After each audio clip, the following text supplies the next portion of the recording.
Quand tout un peuple est en difficulté, il n'y a pas de lutte individuelle qui vaille la peine.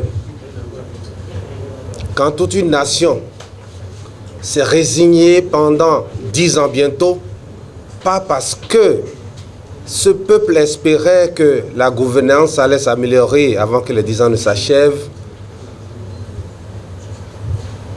et que ce peuple voit qu'en réalité que ces gouvernances sont exclusivement que des fauteurs de troubles et semeurs de doutes dans l'esprit du peuple, il n'y a plus de j'ai faim. Sinon vous aurez faim toute votre vie durant.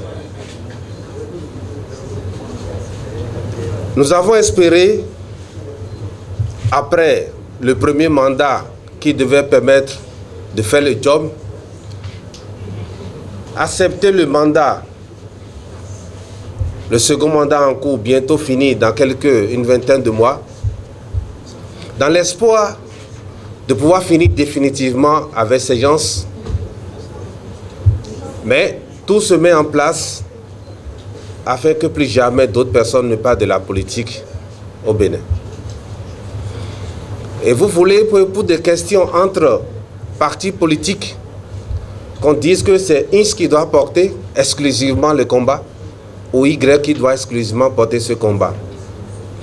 La première question que nous devons nous poser aujourd'hui, parce qu'en tant que journaliste, vous êtes dans un premier temps des citoyens. Si la Cour constitutionnelle ne dit pas le droit, qu'est-ce que nous faisons?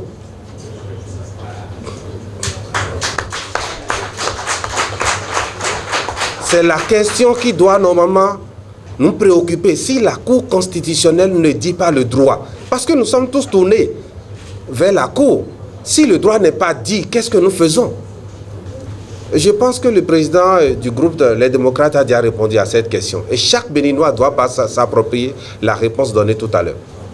Ce n'est pas une partie de démocrates, ce n'est pas une préoccupation de FCB, c'est une préoccupation du peuple. Parce que bientôt 10 ans, nous avons souffert le martyre.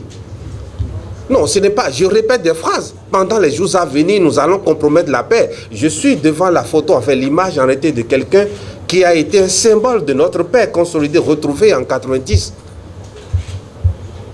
Et le président de la République, j'appelle ça un parjure. Nous allons compromettre la paix. La paix a été compromise. Je suis désolé d'être franche avec vous, peut-être c'est mes habitudes, mais je dis ce que je pense. Je n'ai pas peur de le dire.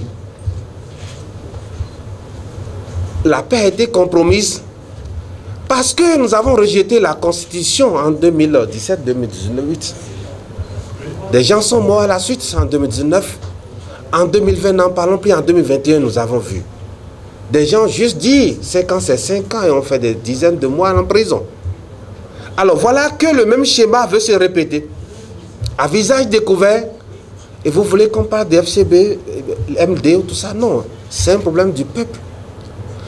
Pour des gens de ma génération, qui ont peut-être fait l'ancienne Institut national de l'économie, ou ceux qui sont censés dire le droit aujourd'hui étaient ministres, savent que ce n'est pas des gens qui prennent des décisions fermes. Je voulais rappeler la mémoire à certains d'entre nous. On a voulu changer l'INE en ESM, je ne sais quel nom. Nous avons étudié en ce temps, dit non en 2021. La même personne n'a pas pris la décision. Des milliers d'étudiants ont été allés au ministère de l'enseignement supérieur. Il nous a renvoyés. Mais Kérékou nous a reçus au palais. Et la décision a été prise le même jour.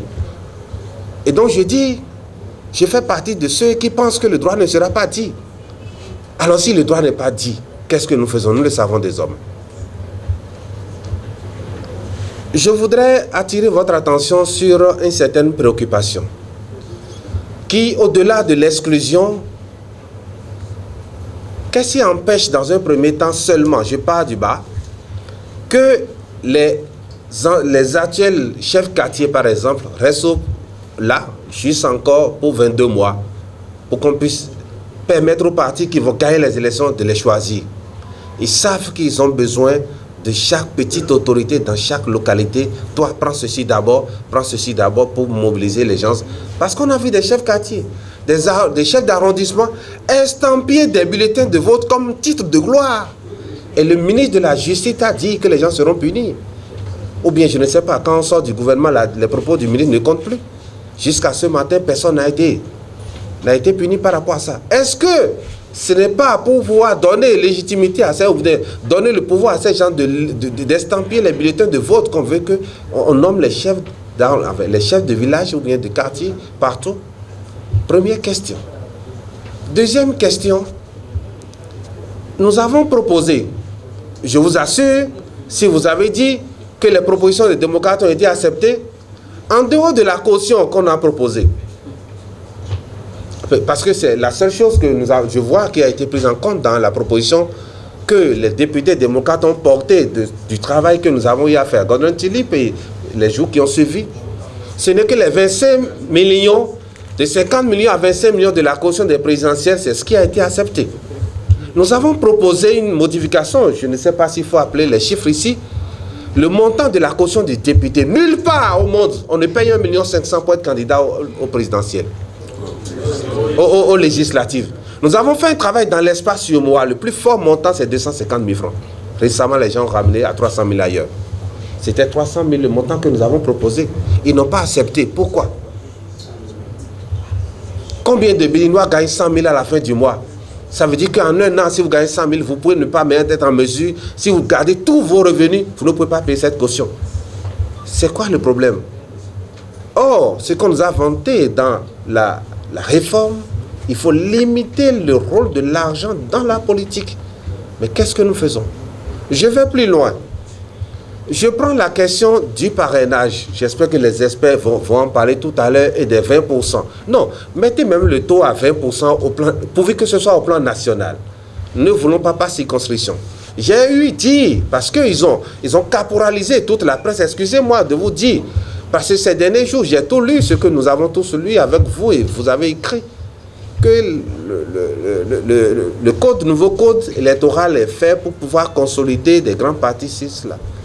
Je me suis permis de prendre les décisions de la Cour, les 3 dernières élections. Aucun parti politique n'a obtenu 20% dans toutes les circonscriptions électorales. Aucun parti.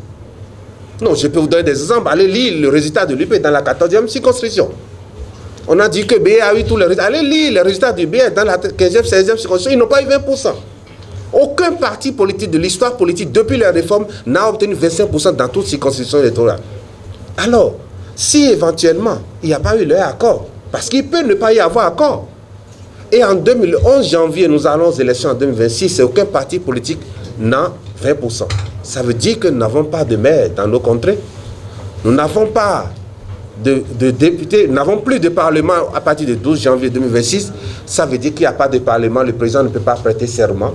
Il y a trouble, on ne peut pas faire des élections présidentielles en mai. Et quand je vous ai dit, je prends le lendemain du vote, je me suis réveillé, j'ai lu les décisions, parce que j'étais tout le temps en communication, toute la nuit avec le président du groupe parlementaire, pour pouvoir suivre, mais la fin, je me suis réveillé, je n'ai pas pu résister. Je dis, le 3e mandat n'a jamais été, ils ont mis ça au frigo, ils n'ont jamais laissé ce pouvoir, ce projet. Et vous voulez qu'en réalité, dans ce qui se passe aujourd'hui, dans notre sous-région, vous voulez qu'on puisse se taire pour que ça se passe encore, pour qu'il y ait des morts. Et j'ai dit dans ma vidéo, aucun sang d'un Béninois ne coulera si ce n'est pas le sang. Même le sang ne coulera pas. Non, quelqu'un peut s'immoler. Ils peuvent peut-être pas, ils ne supporteront pas ce qui se passerait. Et s'immoler, ou bien je ne sais pas. Mais le sang des Béninois ne coulera pas. Parce que peut-être qu'ils ont besoin du sang. Ce ne sera pas le sang des Béninois, ce sera le sang de leur sang. Parce que quand vous êtes patriote, vous aimez votre pays, vous n'allez pas faire ça. Quand on bloque la révision de la Constitution, vous votez des lois pour au finish tuer des Béninois. Donc globalement, c'est pour dire que ce combat, ce n'est pas un combat d'un parti politique. Ce n'est pas un combat d'opposants et de mouvanciers. Tout ce qu'on demande, laissez le jeu ouvert en 2026 et le peuple choisira ses dirigeants.